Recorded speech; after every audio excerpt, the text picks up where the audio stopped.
चुप बैठे रहते हैं। तो ऐसा कर, तू चीख। अब क्या चीखूं? जब चीखना था तब तो चुप रहा, कायरों की तरह। मेरा पिता भी चुप रहा और लोग भी तो चुप रहे। और लोगों की बात नहीं जानता, पर पिताजी चुप क्यों रहे? सोचता था उनकी गरिमा से रात तो कांप उठेगी, दुर्योधन का खून जम जाएगा। पर तू क्यों चुप रहा? तू तो गलत सकता था। बहुत होता दुर्योधन के भाई तुझे मार डालते, पर तू चुप क्यों रहा?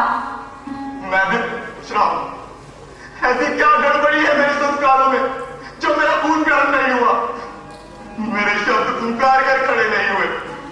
बताओ मां, क्या कमी है मेरे संस्कारों में? ये प्रश्न तू मुझसे भी पूछ रहा है। तो फिर किससे पूछूं? मुझे संस्कार किसने दिए? क्या तुमने? पिताजी ने नहीं दिए? फिर ऐसा क्यों हुआ मां? अपने पिताजी से पूछ। मां, तुम मुझसे क्यों नहीं देखी? रजस्वला, एक वस्त्र द्रौपदी का दरबार में नंगा किया जा रहा था, फिर भी मैं चुप रहा। आकाश के टुकड़े टुकड़े कर देने वाली बर्फ बेदी आवाज से वो पुरुष जाति को पुकार रही थी, उसके बाद भी मैं चुप रहा। क्यों मां?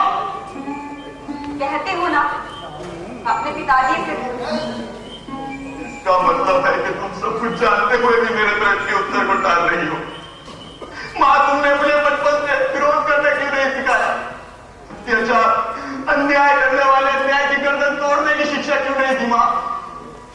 मैं नहीं जानती। मां सोचती, पांडव वनवास जाने से पहले पिताजी से मिलने क्यों नहीं आए? और तो और उनका प्रिय शिष्य अर्जुन भी नहीं आया। नहीं आए, उनकी मर्जी, मैं क्या कह सकती हूँ? नहीं मां, बात इतनी आसान नहीं है। वो लोग पिताजी से अब घृणा करने लगे हैं। पिताजी अब उनके लिए आदरणीय नहीं रहे मां।